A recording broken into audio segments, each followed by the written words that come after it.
Hello, this is Michael J. Russ. Thank you so much for joining me for this episode of Beyond the 3D. I want to take this episode to kind of share how you can seize upon the opportunity presented by the unfortunate death of George Floyd at the hands of the Minneapolis policeman to perform a bit of inner alchemy yourself. And today I'm specifically going to talk about contrast. It's not going to be a long episode, just hopefully an informative episode that will help you see how you can take this energy that's being generated right now and take your feelings, your thoughts, your perceptions, and start directing them in a positive way to elevate your own life, your own feelings, your own thoughts and words, inner conversations, and actions and responses to what is going on right now, and impact the world in a positive way. As I've always said, when you change, the world around you changes as well. And this is magnified when millions of people change at the same time. And we have this catalytic moment right now. We have this moment where millions of people around the world are thinking along the same lines. This is a dynamic moment, one that doesn't come along very often in our history. And what I really want to start out by saying is that you have to see George Floyd's death as an evolutionary catalyst. An evolutionary catalyst. That is what his passing is. Obviously, we couldn't do anything about it. It's nothing we can control. And I'm not talking about putting a bunch of negative emotions into this moment. I'm talking about rising above this moment and seeing his passing in combination with many other African Americans. And there have been some whites, I've come to find out, who have suffered deaths in the same way as George Floyd. But Breonna Taylor, Eleanor Bumpers, Alberta Spruill, and Michael Brown from Ferguson, just to name a few. People whose passing as in compilation, when you put one on top of another, there's a pattern that has developed. And the evolutionary catalyst, or the cosmic 2x4, which has pretty much slammed into everyone that I know of and millions of people here and abroad, this cosmic 2x4 has shaken up people. It's a momentous event for change, for transformation, for evolution.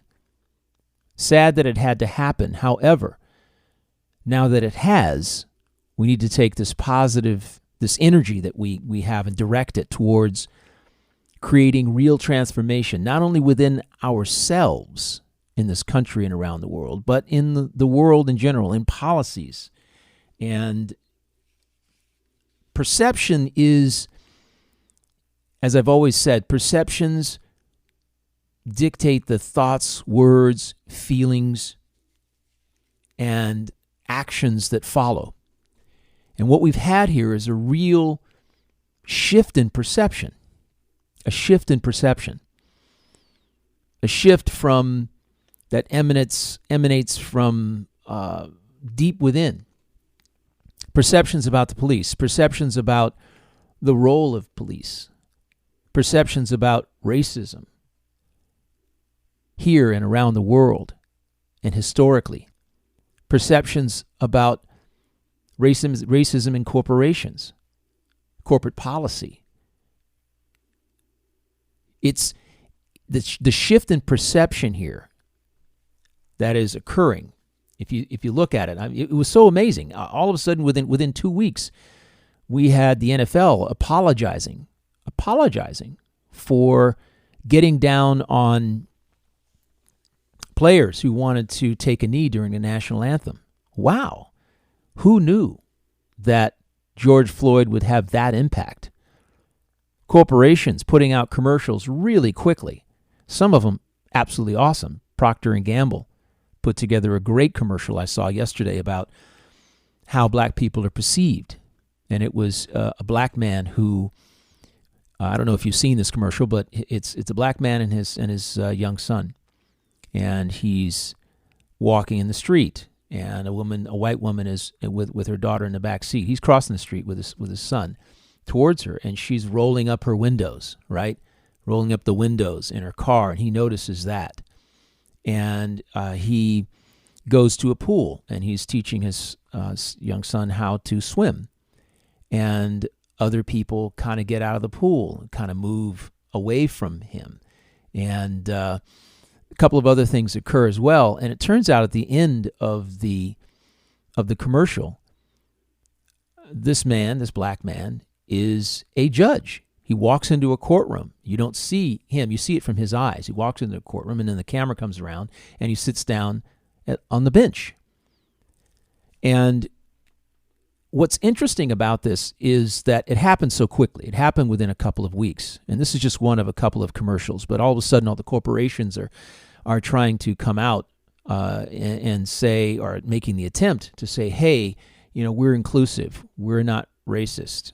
And for me, honestly, it makes me think about, wow, shall we dig a little bit deeper? There are not that many black CEOs of major Fortune 500 companies, only a handful, a couple. Do we have hiring policies? Because there's been racism in policies. You might not know this, but there have been corporations have people who hire, they look at their names that sound black and names that sound white.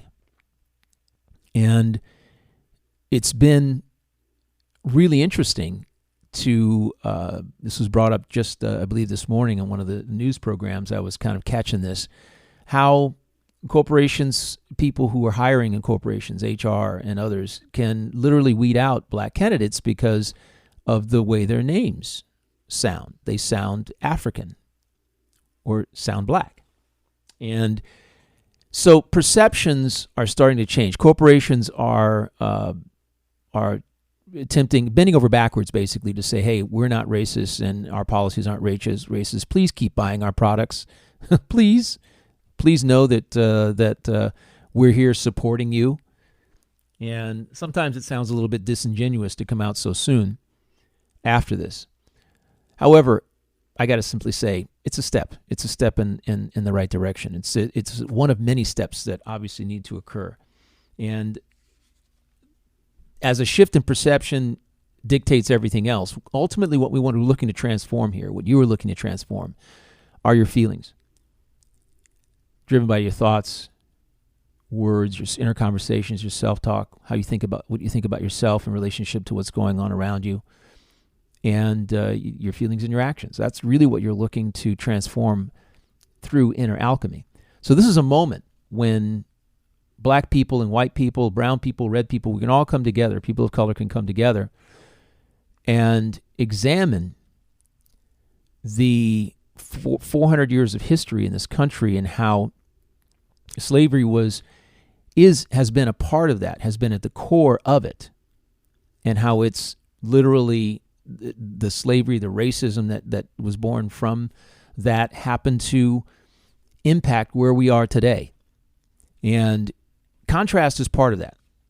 This is all about contrast. This is where you can use contrast in your own life to move yourself forward, to help yourself transform and evolve through this. And what's interesting about this, there's evidence of this, and the biggest piece of evidence that contrast is at play here is the number of books about racism, about anti-racism, about slavery, about white privilege, and the black experience, how these books have sold off the shelves very quickly. They're nowhere to be found. People are seeking knowledge, seeking information, seeking understanding about the experience of black people in America to educate themselves, give themselves knowledge. And knowledge is one of the aspects of contrast, because we all, we're a product of our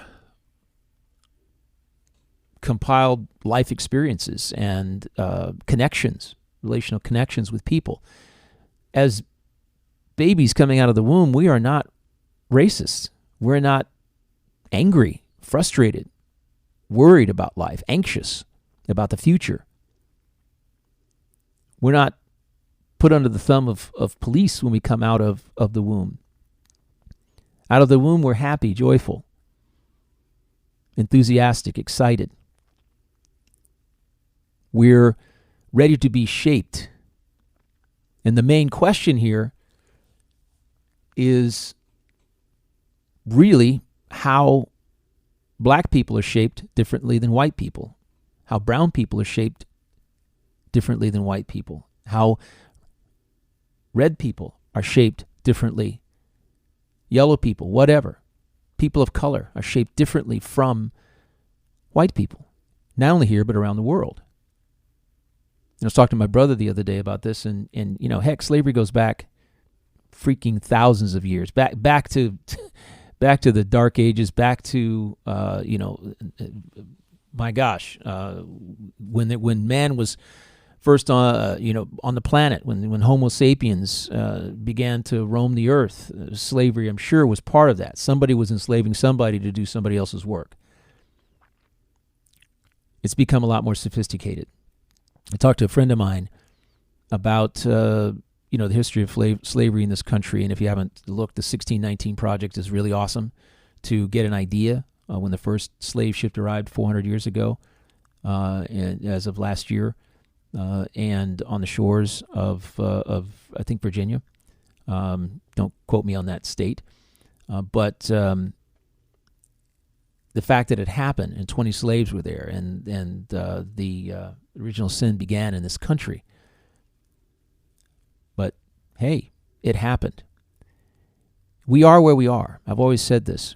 We are where we are today.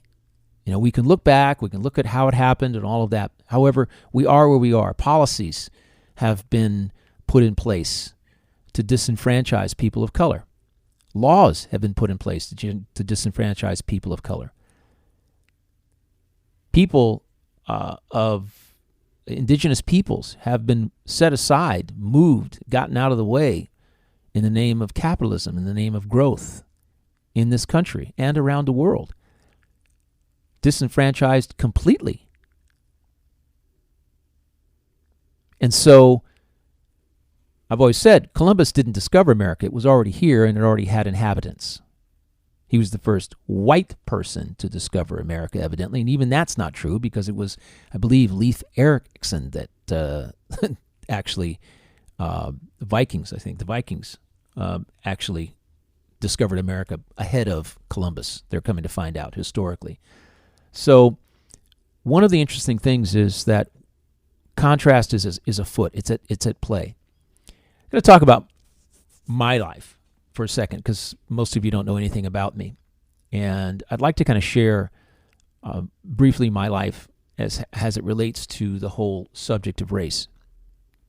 Because, as I said, we are all a compilation of our experiences. We are who we are today, how we think, what our perceptions are, of course, our inner conversations, and how we respond is based upon what we know, who we are as a result of our experiences. And what we're looking to change, what we're seeking to do here, is to get a contrast with other people. White people are looking to get as much information as they can about the black experience so they can understand it better. And before I go any further and talk about my experience, I do want to talk about one thing. I was thinking about this during my walk this morning. We have to, as black Americans and brown Americans and red Americans, people of color, okay, when white people don't like to talk about race because they don't want to be accused of being racist. They don't want to misspeak in some way, and be branded as a racist. And I've always looked at it this way, because I have white friends, obviously. And when they come to me to ask this question, I am non-judgmental. I am simply there to answer their question, to help them understand, to right the ship, so to speak, if necessary, but not there to judge. And this is the problem. You cannot brand somebody as politically incorrect when they don't know in the first place. They don't know what they're saying is politically incorrect. That whole concept to me, it doesn't make any sense. People change and evolve and transform as a result of information and new experiences. That's how it works. You're a different person today than you were a year ago because of your experiences. You will be a different person next year than you are today because of your experiences. This event is going to reshape your thinking. Reshape your thinking. Reshape your responses and your actions. Reshape you as a person. Reshape your personality. Reshape a lot of things about you, should you desire it to do so. Because this is all about you. It's all about choice. It's all about choice. So I urge you, if you're a person of color in this environment where white people are seeking knowledge, please come right out and say it. Listen, I'm here to answer questions based on my experiences, my personal experiences as a person of color. There is no wrong question that you could ask me. There is no insensitive question that you could ask me. I'm not here to judge you. I'm here to simply engage with you. So you can't say anything wrong. You are a product of your experiences up to this particular point and the knowledge that you've amassed up to this particular point in time. So hammer away. What is it that you would like to know? I will answer to the best of my ability or guide you perhaps to some resources that can help you understand it better. However, we're friends, and I'm not here to judge you as a friend. I'm here to help you move forward in life. So that's what I suggest. Approach it from non-judgment. Love, kindness, empathy, and compassion.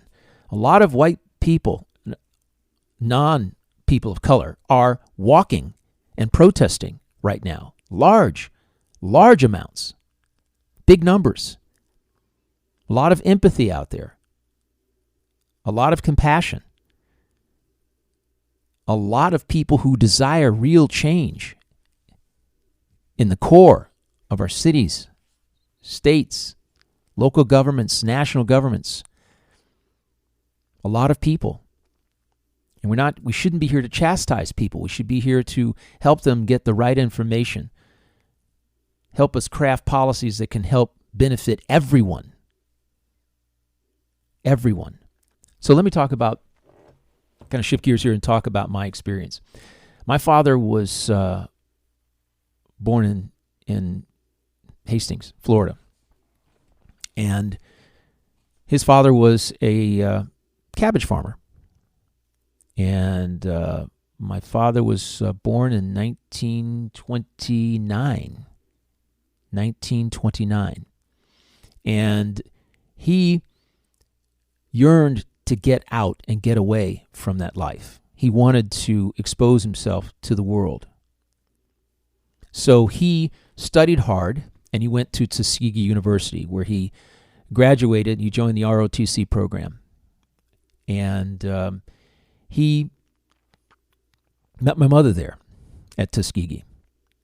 And if you don't know Tuskegee, and you probably should, Tuskegee is an all-black university and a historically black college. What's interesting is that my dad saw the Air Force as his ticket out, as his only ticket out, his only way out of being a cabbage farmer. So he clasped that ring and pulled himself up out of those circumstances and became an amazing officer. And he was an officer at a time where, and commanding a lot of white people. A lot of white people. And my dad was not vindictive. He understood full well that he was in the military going to have to deal with racism. And he dealt with it in a very classy way. Very classy. And he was respected by his peers and those officers who were above him, to the point where he graduated through the ranks to finally retire as a full bull, a full colonel, which is one step below general, at the age of 42. And I'm so proud of him because he really, and I've talked about this before, but he was, when he married my mom, they made a pact. They were not going to leave.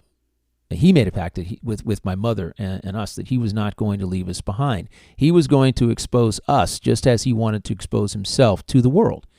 So, consequently, we moved as a family every 2 years through when I was age 15. I was born in Niagara Falls, New York, during the Memorial Day Parade, 9:30 a.m. I was 5.5 pounds. In those days, I believe that was considered a preemie. So I was in hospital for 2-3 weeks, getting my energy, getting my weight up.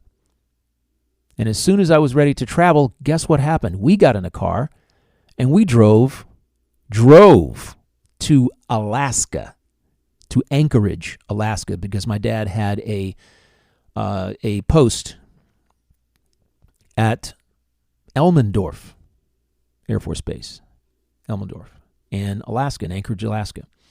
And he was going to be commanding a group of soldiers. My dad was in communications. He was really the modern day equivalent of an IT professional. Except in those days, you were laying cable, communications cable. And so he was, that's what he did. His entire life, he was in communications. And it was a broad field, needed everywhere. So it didn't cubbyhole him to actually staying in the United States in a specific area. It allowed him to actually have 2 or 3 different duty stations offered to him domestically and abroad every couple of years. And so Alaska was the first 3 years. And then from Alaska, that's where my sister was born, in Anchorage. We went from Anchorage to Omaha, Nebraska. Omaha, Nebraska for 3 years. And then he came home one day and said, we have a duty station. I have a chance to go, offered opportunity to go to Tainan, Taiwan. This was in 1965. So we packed up the family. He and my mom, 3 kids, and boom, gone. I was, I believe, 6 at the time. And my brother being 2 years older, my sister being 2 years younger. So we stepped out as a black family and left the United States and flew to Taipei. And then from Taipei, we took a DC-3, commercial DC-3, commercial Taiwanese Airlines, DC-3 to Tainan, Taiwan.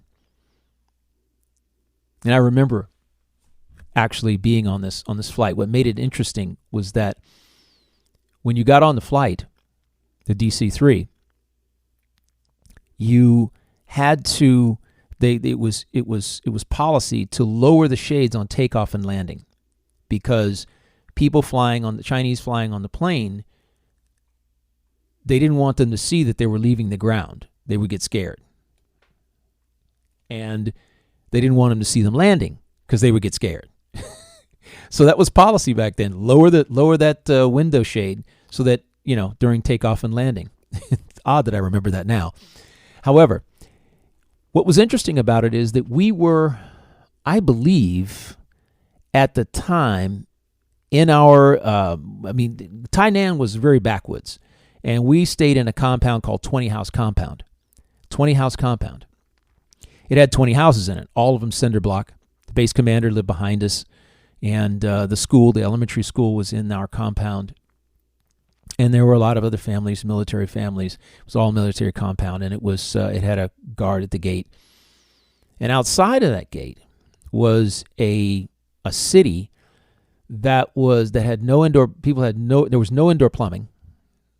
There was no indoor running water in many places. It was really backwoods. And the thing I really want you to know about this is that we had excuse me for that. What I really want you to know about it is that we had the experiences that we had there, and I think I've talked about this in one other podcast, but the experience we had there as a black family is that we were the only black family that just about every Chinese there had ever seen. The only black family. That's it. And so wherever we went for 2 years, Chinese used to come up to us and giggle and rub our skin and touch our hair because they couldn't believe that we were as dark as we were, that we weren't like them. They'd never seen us before. Wow, who are these people? Does that come off? What kind of hair is that? And my mother so lovingly told us, she says, don't ever get upset at these people. You're the first black people they've ever seen.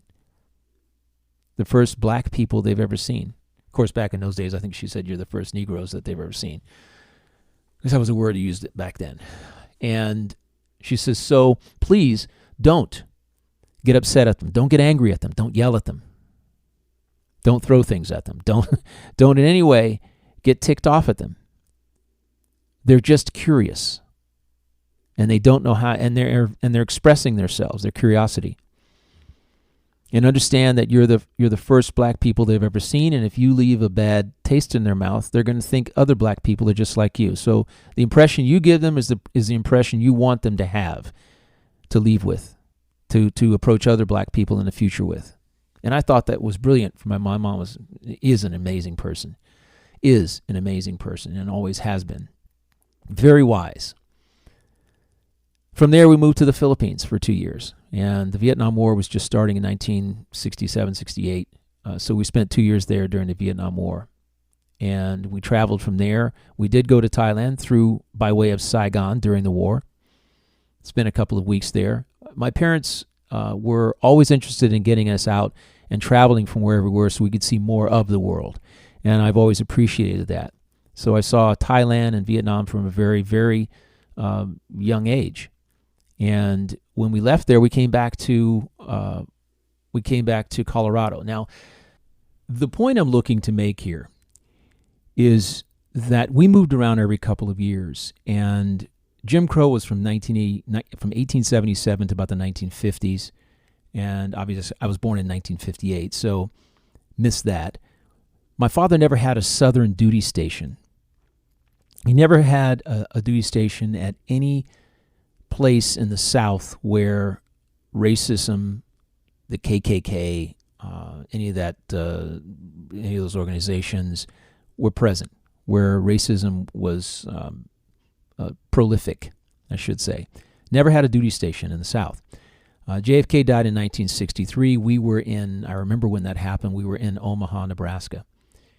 And MLK, Martin Luther King, died in 1968. We were in Taiwan.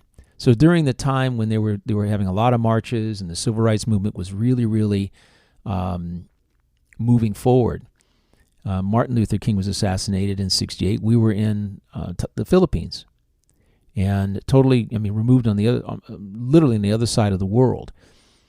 And after that, we came back to Colorado, and from Colorado, we went to Turkey for 3 years and lived in Izmir, Turkey, where some very interesting things happen. And I'm telling you that transformation can happen, through contrast. And I'm going to talk about Turkey because what's interesting about it is that we went to a school, basically kindergarten through high school, that had about 360 students. That was it. The year I got there, the graduating senior class was 6 people. 6 students graduated as seniors that year. And that year was 1970. The moment we got off the plane, we were, really over there, you knew who was coming because somebody's father who was in control of all that, word would get out who was going to get off a plane, who was coming. There's a pretty girl coming, a pretty young lady. There's, some guys, some musicians, some people who some good football players or whatever. you kind of had a sense. It got around through the grapevine. We lived in the city. We lived on the economy. We didn't live on a base. We lived amongst the Turks in apartments. We walked the city, the parks. We engaged with people. And the Turks are awesome people. Very friendly, very warm, very giving. And so what I witnessed from a racial perspective, and I'll just tell this because we had a band. When I got off, I think my brother's a guitarist, I was a drummer, I am a drummer. And when we got off the plane, we were there, I think we weren't there 24 hours, where somebody had come to the hotel where we were staying until we got an apartment. We'd stay in the hotel where the Officers Club was. It was called the Cordon. And we would stay there for a month or two or three or four until our belongings arrived from America by container ship. I think it was Prudential lines. And we would get an apartment and everything. We'd be moved into our apartment, and there we go. We'd start living. But we'd live in this hotel for that period, for a month, two or three, until our belongings arrived. And we would be approached by people. We were approached, my brother and I, within 24 hours, as I said, to join a band. We rented a drum set. We found a drum set somewhere. My brother had brought his guitar with him. And so we got into a band. It was an R&B band. And the leader of the band was a man by the name of Robert Burns. An amazing human being. Very talented sax player. And Robert Burns had put together this band. And it was going to be a 9-piece band. It was a band with horns and percussion. And, because it was, we were playing music from the 60s, basically, late 60s, R&B, James Brown and the Twilights and the Shy-Lights and all these other things. So we played music, and you were looking for musicians. He was looking for musicians. So if a musician came off the plane, they were recruited into the band, at least he attempted to, if they liked that kind of music or didn't. So where I'm going with this is there's a gentleman that came off, a young man that came off the plane. He was from Texas. And what was interesting was he had this Southern Texas drawl. And in stateside schools, the schools had about, 3,000, 4,000, 5,000 students. Graduating class was hundreds. And what this gentleman had done, this young man he had not really engaged with, because a lot of African Americans, people of color, because a lot of these schools in Texas and in the South were very segregated. Not only the communities, but if they were integrated schools, they were very segregated. Blacks did their thing, whites did their thing, Hispanics did their thing. If there were Asians or Native Americans, they did their thing. And that's the way it was. So really, you didn't have to have any contrast. You didn't have to have any interaction unless you were playing sports. If you played sports, you had to interact with people of color. However, if you didn't, you didn't have to. And so when you got to Turkey with, only 100 students or less in high school, you could not afford to segregate yourself. It was not some sort of luxury that you had only hanging out with white students. You had to hang out with everybody, or you were ostracized. We kind of said that we didn't, there's no racism in Air Force schools, small Air Force schools. I can't tell you about larger ones. That's not my experience. However, in the smaller schools, no racism exists. People are people. We don't see color. We see people. We see talent. We see energy. We see friends. We see acquaintances. Everybody would date everybody. Blacks would date whites, Asians, native, Turks, Turkish American students that attended the school. Everybody dated everybody. I can't say the parents. The parents were they had their racial tendencies and overtones, and they would forbid their daughters or sons from dating people of another race. That happened to me twice. The girlfriend I have today that I've reconnected with, her father did not like me at all, didn't want her dating me.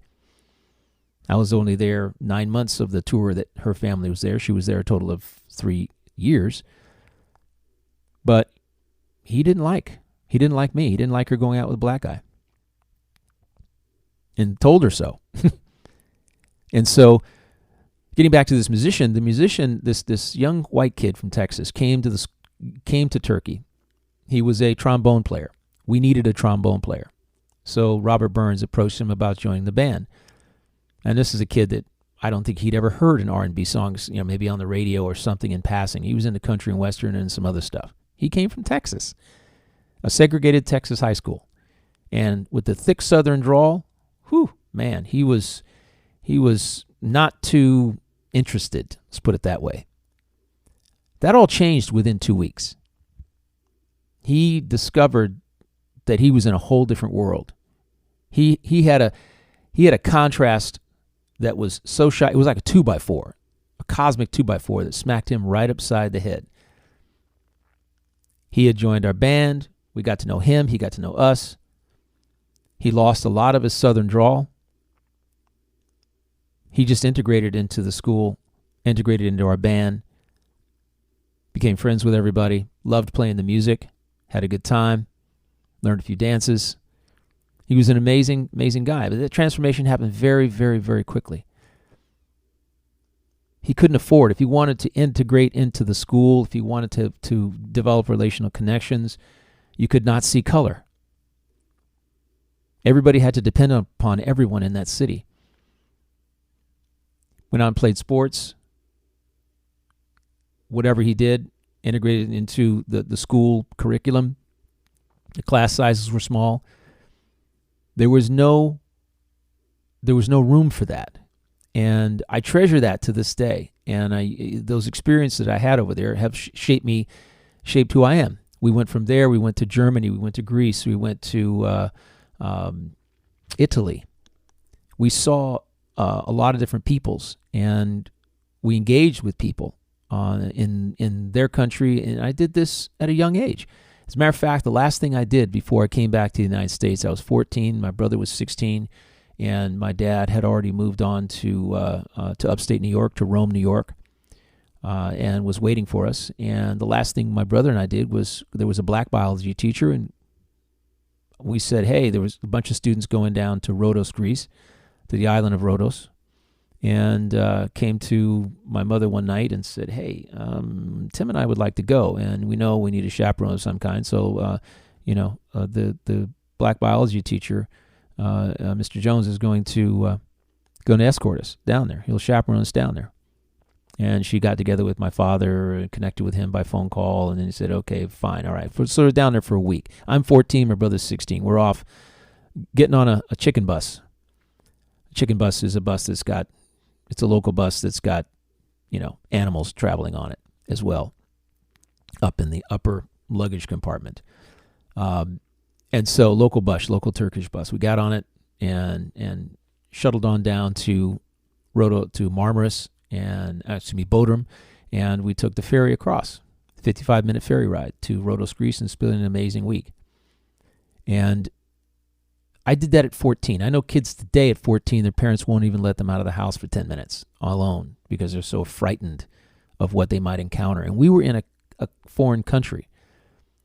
Obviously, anything can happen. We grew up early. My parents trusted us to do the right thing, trusted us. And to this day, I appreciate and am grateful for her trust of us. I used to say she'd let out enough rope so we could hang ourselves. She'd give us enough rope to hang ourselves. And luckily, that never happened. But she would let us go out, and she would let us fail. She would let us engage with other people. Because that's what life is about. It's about engaging with other people. So my life story is about something different than what most black families have experienced. I was not a part of a lot of the racism, overt or covert, that a lot of black people have experienced. I have not had. I as an individual got into a business. I worked my career in the financial sector. I was one of two blacks who were hired welcomed with open arms. I had a boss, a white man in California, who literally just saw potential. He didn't see color. And so I had a wonderful 36-year career in that field where there were very few African Americans. Now, mind you, I've also managed stores, shoe stores. I've managed clothing stores. I have sold all kinds of goods and services in my lifetime, and I've encountered a lot of people. And a lot of my clients in my financial business, actually all of them, were white. Every single one of them were white. Did I experience racism? Yeah, over the phone. When they didn't know me, when they had never met me. Number one thing most people say about me is, oh, you don't sound black. Like blacks have a certain way that they talk. However, I heard that comment a lot. And it doesn't faze me. It didn't hurt me to hear that. You don't sound black. I said, listen, I speak English. I've been all over the world. People in other countries don't understand slang, colloquialisms. They don't understand, basically, if you don't speak English in clear C-spot run style, most people in foreign countries aren't going to understand what in the world you're saying, even if they do speak English. And I learned early on that I had to stay away from examples and slang that was centric to my culture. Excuse my corgi barking in the background. That were centric to my culture. And I don't. It's just who I am. That's how I developed, and we all develop in a different way. So, contrast for me, I had contrast with other cultures, and my fondest wish and dream today, if I had all the money in the world, I would take black youth and brown youth, people of color, youth of color, and get them out into the world. And white kids, get them together. Take them on trips, expose them to other cultures, Mexico, Europe, Asia. Because you develop these ideas about other people through what you see on television and what you see in the media. And what you're seeing in the media is a microcosm. It's an image that's being portrayed to you. It's not who those people are. They're just like you. They're going to school, putting food on the table, looking to prosper in their own countries. They're not some bad apples. There's some evil people. Yeah. We were in Turkey. It was under martial law for a year and a half. Nobody cared. We just knew we couldn't be out after 2 o'clock in the morning. It's martial law. Guys standing on street corners with Tommy guns and military gear. No big deal. We just worked around it. We Jimmy jacked our lives around that year and a half of military rule, martial law. We had water shortages where literally you did have water on an odd or an even day. You didn't have water. If you had an odd address, you had water that day. When you had if you didn't. If it was an even day, you didn't have water. That's all there was to it. We're talking about no running water. That's how bad the shortage was. It wasn't a rationing of you get only 1 gallon, 2 gallons. No, you got no water. That's it. There was a bomb that went off in a university around the corner from us. It was from some radicals. Today they call them jihadists or whatever, but back in those days it was just radical, militant Muslims, because Turkey is a Muslim country. On my last trip there a couple of years ago, I got into the elevator with some, I think, Iranians or Saudi women. They were covered head to toe. And I always like to be the consummate gentleman. I allowed them to get into the elevator first. I didn't walk in front of them. I was polite. And one of the women said, "Thank you," and which is interesting because I'm not quite certain about this in culture, but I don't think she was supposed to talk to me as a stranger. And my girlfriend was slightly uncomfortable about it. I was not, because I'm not here to judge people. I'm not here to have that argument about whether they should or shouldn't wear a burqa or head to toe, whatever, or scarves, or cover their entire bodies. You know what? That's your thing. You're a product of your own upbringing and your beliefs and your truths. And it's not for me to stand up and say, "Hey, why do you have that thing on? You shouldn't be wearing those things." It's not for me to judge her culture or her beliefs. I just engage with them in a very friendly way with compassion, empathy, and kindness and love, and that's it. So contrast, for me, I contrast my life against what other people in this country have experienced. I live in the South. Wow. I live in the South. I live in what some people refer to as the redneck Riviera. I live in northern Florida. I don't live in Orlando or South Florida, where there's a big Hispanic community, a big brown community, black community. The thoughts up here is a much more conservative area. Have I had a problem in the 17 years that I've been living here? No. Not one instance that I can think of where I was in some way looked down upon, not served. The people here, everybody waves at everybody. Everybody waves. You walk by, it doesn't matter if you know. Matter of fact, you don't know 99% of them. If I'm out taking a walk, somebody drives by, they wave. Everybody says hello. Everybody's very polite. Now, interestingly enough, when I come across somebody who's 70 years old, and I know Jim Crow ended in the 1950s. So if I come across somebody who's in their 70s or 80s or 90s living down here and has been here all their life, what goes through my head sometimes is I go, were you complicit during Jim Crow? They might be nice as hell to me now and very cordial because things have changed. But back then, hey, it was whites only. Get out. I understand that. However, that's not the way it is now. This is how things change. You, as if you're a white person listening to this, attempt to get as much contrast as you possibly can. This is how you grow. This is how you transform and evolve as a human being. And you must, in order to move forward, or you'll be left behind. Conscious awareness must be elevated through the gaining of knowledge, through relational connection, through a shift in perception. That's what we have now, this opportunity. Don't waste it. Laws need to be changed. Policies need to be changed so that they're equal for everyone. And these are things that are behind the scenes. They're not as overt as the killing of George Floyd.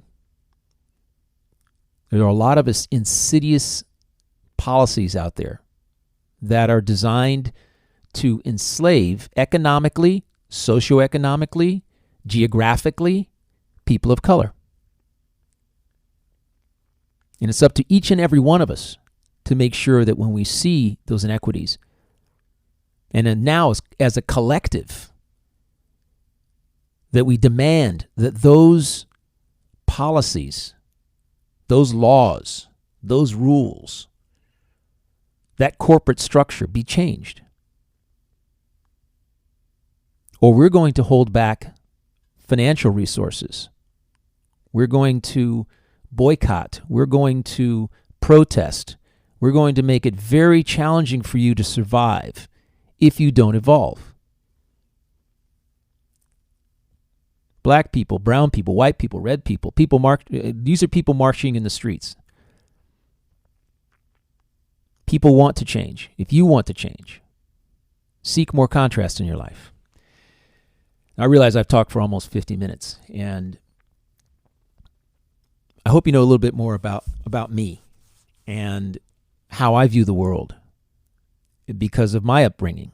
Examine your own upbringing and look at what you've allowed yourself to, what you've exposed yourself to, that's provided the contrast that's helped you evolve, that's helped you to transform, that's enabled you to turn lead into gold in your life. And always be open and willing to exposing yourself to the contrasts that enable you to continue to do just that, to turn that lead into gold, to turn negative into positive in your life, to turn sadness into happiness. There's an opportunity around every corner. Be open to it, seek it out, take advantage of it. Use this opportunity to gather all the information that you possibly can to contrast with your existing thoughts. That, I should say, information that contrasts with your existing thoughts. And be open-minded. We can make this world a better place together, but it starts one person at a time. I thank you for listening. Wish you the best. Wish you safety, security, happiness, prosperity, and love. Bye-bye.